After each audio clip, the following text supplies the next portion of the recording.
എന്നാൽ എത്ര സ്ത്രീകൾക്ക് ആർത്തവത്തെ സംബന്ധിച്ചുള്ള ശരിയായ അറിവുകളുണ്ട്? ആർത്തവം ഒരു അശുദ്ധിയാണ്. ഈ ലൈംഗിക വിദ്യാഭ്യാസം എന്ന് കേൾക്കുമ്പോൾ തന്നെ മലയാളിയുടെ നെറ്റി അങ്ങോട്ട് ചുളിയും. പോൺ വീഡിയോകൾ കണ്ട് അല്ലെങ്കിൽ കൂട്ടുകാരുടെ തെറ്റായ സംസാരങ്ങളിൽ നിന്ന് നമ്മുടെ കുട്ടികൾ ലൈംഗികതയെക്കുറിച്ച് വളരെ തെറ്റായ കാര്യങ്ങൾ മനസ്സിലാക്കിയെടുക്കുന്നു.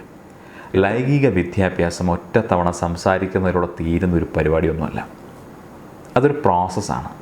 ഈ സെക്സ് എന്ന് പറയാൻ എന്താണ് ഇത്ര മടി? ലൈംഗികതയുമായി ബന്ധപ്പെട്ട് ലക്ഷക്കണക്കിന് കേസുകളാണ് നമ്മുടെ നാട്ടിൽ ഓരോ ദിവസവും ഓരോ മണിക്കൂറും റിപ്പോർട്ട് ചെയ്യുന്നത്. ആൺ പെൺ വ്യത്യാസമില്ലാതെ ലൈംഗിക ചൂഷണങ്ങൾ ഇങ്ങനെ നടക്കുന്നു. പ്രകൃതി വിരുദ്ധ പീഡനങ്ങൾ, ഗർഭചരിതങ്ങൾ, അതിക്രമങ്ങൾ, അങ്ങനെ ഓരോ ദിവസവും ഇത്തരം സംഭവങ്ങൾ വർദ്ധിച്ചു വരികയാണ്. ശരിയായ ലൈംഗിക വിദ്യാഭ്യാസം സമൂഹത്തിന് എത്രത്തോളം പ്രാധാന്യമാണ് എന്ന് കാണിക്കുന്ന ഒരു കേസ് ഞാൻ നിങ്ങളോട് പറയാം. ഒരിക്കലും ഹൈക്കോടതി പരിഗണിച്ചൊരു കേസാണിത്. 15-കാരിയുടെ 7 മാസമായി ഗർഭമലസിക്കാൻ അനുമതി തേടി കുടുംബം കോടതിയെ. പ്രായപൂർത്തിയാകാത്ത സ്വന്തം സഹോദരിൽ നിന്നാണ് ആ പെൺകുട്ടി ഗർഭിണിയായത്. ആ രക്ഷിതാക്കളുടെ അവസ്ഥ ഒന്ന് ആലോചിച്ച് നോക്കണം. സ്വന്തം മകൻ്റെ കുഞ്ഞിനെ വയറ്റിൽ ചുമക്കുന്ന മകൾ ആ ഗർഭം അലസിക്കാനായിട്ട് ആവശ്യപ്പെട്ടുകൊണ്ട് കോടതിയുടെ മുമ്പിൽ ഹർജി കൊടുത്തിരിക്കുന്നു.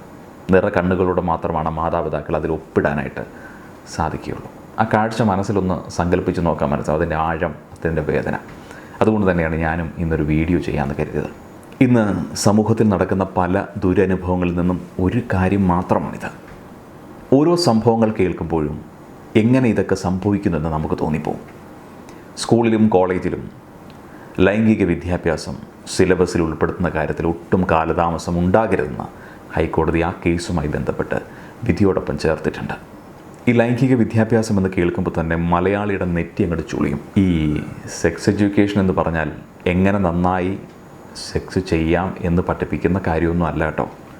മറിച്ച് ലിംഗസമത്വത്തെക്കുറിച്ചും ശരിയായ ലൈംഗിക ബന്ധത്തെപ്പറ്റിയും സുരക്ഷിതത്വത്തെക്കുറിച്ചിട്ടും ലൈംഗിക ആരോഗ്യത്തെക്കുറിച്ചുമൊക്കെയുള്ള നിരവധി കാര്യങ്ങളാണ് ലൈംഗിക വിദ്യാഭ്യാസത്തിൽ ഉൾപ്പെടുത്തി വെച്ചിട്ടുള്ളത്.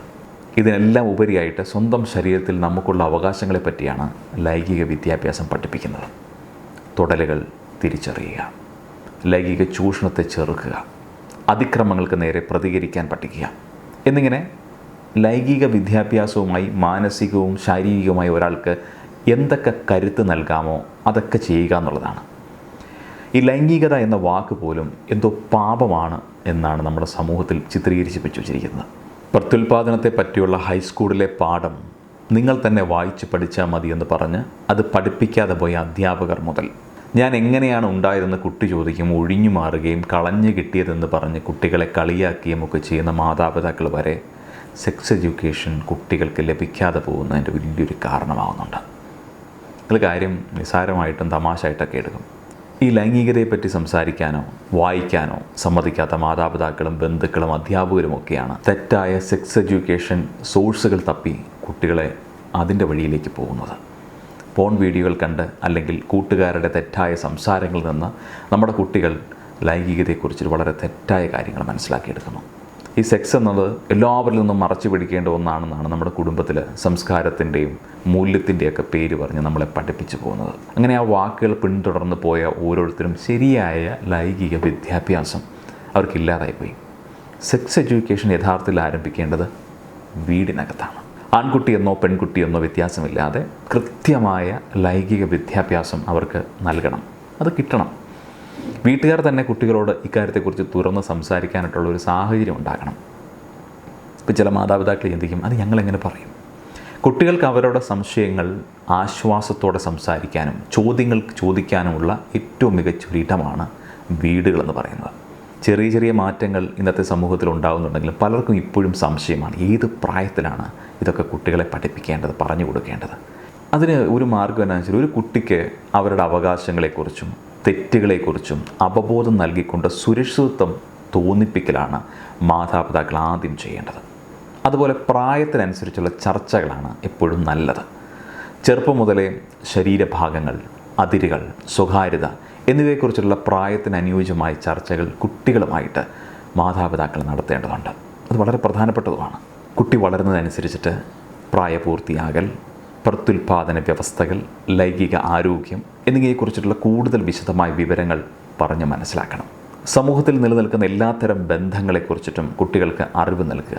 ഇവിടെ നിലനിൽക്കുന്ന LGBT പോലെയുള്ള കമ്മ്യൂണിറ്റിയെക്കുറിച്ചിട്ടും അതിൻ്റെ ബയോളജിക്കൽ റീസൺസിനെ കുറിച്ചിട്ടും കുട്ടികൾക്ക് അത്യാവശ്യമൊക്കെ പറഞ്ഞു കൊടുക്കണം. ഏത് ബന്ധവും ഗൗരവപരമായ ഒന്നാണെന്നും അതിനൊരു വാല്യൂ ഉണ്ടെന്നും കുട്ടികളെ മനസ്സിലാക്കണം. എല്ലാ ബന്ധങ്ങളെക്കുറിച്ചിട്ടുള്ള അടിസ്ഥാന ബോധ്യം അവരിലുണ്ടാക്കി കൃത്യമായ ലൈംഗിക ദിശാബോധം വളർത്താനായിട്ട് ശ്രമിക്കണം. ഇങ്ങനെയൊക്കെ ഒരു കാര്യങ്ങൾ പറയുമ്പോൾ നമ്മൾ കുട്ടികൾക്ക് കൊടുക്കുന്ന ഇൻഫർമേഷൻ കൃത്യമാണോ, അത് വസ്തുതാപരമാണോ എന്നുള്ളതിനെക്കുറിച്ചിട്ട് നമുക്കൊരു വ്യക്തമായൊരു അവബോധം വേണം. വ്യക്തിഗത മൂല്യങ്ങളെക്കുറിച്ചിട്ടും ശരീരത്തിലെ അതിരുകളെക്കുറിച്ചിട്ടും ആരോഗ്യകരമായ ബന്ധങ്ങളെക്കുറിച്ചുമൊക്കെ കുട്ടികളുമായിട്ട് ഇങ്ങനെ ചർച്ച ചെയ്യണം. സമ്മതം, ബഹുമാനം, അവരുടെ ശരീരത്തെക്കുറിച്ചിട്ടുള്ള തീരുമാനങ്ങൾ, അതിനെക്കുറിച്ചിട്ടൊക്കെ കുട്ടികളെ പറഞ്ഞ് പഠിപ്പിക്കണം. അവർക്കിഷ്ടമില്ലാത്ത കാര്യങ്ങൾ ആരെങ്കിലും ചെയ്താൽ അത് അച്ഛൻ്റെയോ അമ്മയുടെയോ അടുത്ത് വന്ന് പറയാൻ തക്കവണ്ണം ഒരു സ്വാതന്ത്ര്യവും, അത് പറയേണ്ട ഇടം എൻ്റെ അപ്പനാണ്, എൻ്റെ അമ്മയാണ് എന്നുള്ളൊരു തോന്നൽ ആ കുട്ടികൾക്കുണ്ടാക്കണം. നോ പറയേണ്ട സ്ഥലങ്ങളിൽ നോ പറയുന്നില്ല അല്ലെങ്കിൽ പറയുന്നുണ്ടോ എന്നതിനെക്കുറിച്ചിട്ട് നമ്മൾ ഉറപ്പുവരുത്തണം. സെൽഫ് ഡിഫെൻസിൻ്റെ പ്രാധാന്യവും അതിൻ്റെ പരിശീലനവും പ്രധാനപ്പെട്ടതാണ്. ഈ ഓരോ കുട്ടിയും വ്യത്യസ്തരാണ്. അതുകൊണ്ട് തന്നെ അവരുടെ പക്വത, ക്യൂരിയോസിറ്റി, ലൈംഗികതയെക്കുറിച്ചിട്ട് ആഴത്തിലുള്ള ചർച്ചയ്ക്കുള്ള സന്നദ്ധത, ഇതെല്ലാം പരിഗണിച്ച് വേണം കുട്ടികളോട് സംസാരിക്കാനായിട്ട്.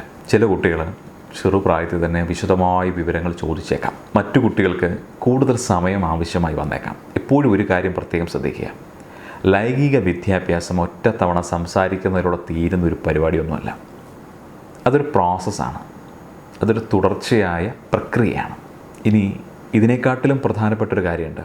കുട്ടികൾക്ക് സെക്സ് എഡ്യൂക്കേഷൻ പറഞ്ഞു കൊടുക്കുന്നതിന് മുമ്പ് കുട്ടികൾക്ക് പകർന്നു കൊടുക്കാൻ ആവശ്യമായ കൃത്യമായ വിവരങ്ങൾ നിങ്ങൾ സ്വായത്തമാക്കിയിട്ടുണ്ടോ എന്ന് ആദ്യം ഒന്ന് ചിന്തിക്കണം. കാരണം നിങ്ങളും ഇതെവിടുന്നാണ് പഠിച്ചത്? പ്രകൃതിദത്തമായി ഞാൻ മനസ്സിലാക്കിയെടുത്താണ് അല്ലേ? സമൂഹം ഒരു ഉദാഹരണം പറയാം. ലൈംഗിക വിദ്യാഭ്യാസത്തിൽ ഉൾപ്പെടുത്തുന്ന നിരവധി കാര്യങ്ങളിൽ ഒന്ന് മാത്രമാണ് ആർത്തവം. എന്നാൽ എത്ര സ്ത്രീകൾക്ക് ആർത്തവത്തെ സംബന്ധിച്ചുള്ള ശരിയായ അറിവുകളുണ്ട്? ആർത്തവം ഒരു അശുദ്ധിയാണ്. ഇതൊന്നും ആണുങ്ങളോട് പറയാൻ പാടില്ല. ആണുങ്ങൾ പാടുവാങ്ങുന്നതും തൊടുന്നതുമെല്ലാം മോശമാണ്, അശുദ്ധിയാണ്. ആർത്തവം നാണക്കേടുള്ള കാര്യമാണ് എന്നിങ്ങനെയൊക്കെയുള്ള ഒരുപാട് തെറ്റായ ധാരണകൾ ഉണ്ടാക്കിയ പല ആളുകളും ഇന്ന് ഈ ഭൂമിയിൽ ജീവിക്കുന്നുണ്ട്. ഇപ്പോഴും അത് പറഞ്ഞുകൊണ്ടിരിപ്പുണ്ട്. എന്തുകൊണ്ട് ആർത്തവത്തെക്കുറിച്ചും അതിൻ്റെ ബയോളജിക്കൽ പ്രോസസ്സിനെക്കുറിച്ചും നിങ്ങൾ കുട്ടികളോട്, അത് ആൺകുട്ടിയോടും പെൺകുട്ടിയോടും എന്തുകൊണ്ട് പറഞ്ഞു കൊടുക്കുന്നില്ല? എത്ര അമ്മമാർ തൻ്റെ ആൺകുട്ടിയോട് പീരീഡിനെ കുറിച്ചിട്ടും ആ സമയത്ത് പെൺകുട്ടികൾ അനുഭവിക്കുന്ന ശാരീരികമായ അവസ്ഥകളെക്കുറിച്ചിട്ടും പറഞ്ഞ് മനസ്സിലാക്കി കൊടുത്തിട്ടുണ്ട്. ഞാൻ ക്ലിയറായിട്ട് പറയാം, ഞാൻ വിവാഹം കഴിച്ചതിന് ശേഷമാണ് ഇത്തരം കാര്യത്തെക്കുറിച്ചിട്ട് വ്യക്തമായൊരു ധാരണ എനിക്കുണ്ടാകുന്നത്. എത്ര പേർ വീടുകളിൽ പരസ്യമായി പീരീഡിനെ കുറിച്ച് സംസാരിച്ചിട്ടുണ്ടോ? ഈ ചോദ്യത്തിനുള്ള ഉത്തരങ്ങൾ ലഭിക്കുമ്പോൾ നിങ്ങളുടെ സെക്സ് എഡ്യൂക്കേഷൻ എങ്ങനെ ആയിരിക്കണം എന്നതിനെക്കുറിച്ച് നിങ്ങൾക്കൊരു അറിവ് ലഭിക്കും. നമ്മുടെ വീടുകളിൽ ലൈംഗികതയെപ്പറ്റി സംസാരിച്ചിരുന്നെങ്കിൽ, മോശം സ്പർശനങ്ങൾ തിരിച്ചറിയാൻ പ്രാപ്തമായിരുന്നെങ്കിൽ, ജീവിതത്തിൽ പലപ്പോഴും നമുക്ക് വേണ്ട രീതിയിൽ പ്രതികരിക്കാൻ സാധിച്ചാനേ എന്ന് നമ്മളിൽ പലരും ചിന്തിച്ചിട്ടുണ്ടാവും. ആൺ പെൺ വ്യത്യാസമില്ലാതെ, ലിംഗവ്യത്യാസമില്ലാതെ പലരും ലൈംഗിക ചൂഷണങ്ങൾക്ക് വിധേയമായിട്ടുണ്ടാവും. അത് നടക്കാതിരിക്കാനാണ് ലൈംഗിക വിദ്യാഭ്യാസം. അത് നടന്നാൽ പ്രതികരിക്കാനാണ് ലൈംഗിക വിദ്യാഭ്യാസം. മാതാപിതാക്കൾക്ക് ശരീരത്തെക്കുറിച്ചുള്ള ഗ്രാഹ്യവും നല്ല പേരൻറ്റിങ്ങുമൊക്കെ സംയോജിച്ച് കുട്ടികൾക്ക് വേണ്ട വിവരങ്ങൾ അതത് പ്രായത്തിൽ അവരിലേക്ക് എത്തിക്കുക എന്ന് പറയുന്ന ഒരു കോംപ്രഹെൻസീവായിട്ടുള്ള പ്രോസസ്സ് കൂടിയാണ് സെക്സ് എഡ്യൂക്കേഷൻ.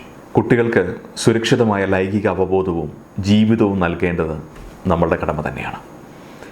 മാറുന്ന കാലത്തിനനുസരിച്ചിട്ട് വളരുന്ന മിടുക്കരായ മാതാപിതാക്കളാകാനാണ് ഓരോരുത്തരും ശ്രമിക്കേണ്ടത്.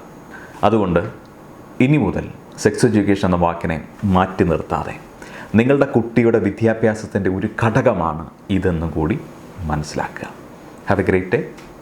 Thank you. ബൈ.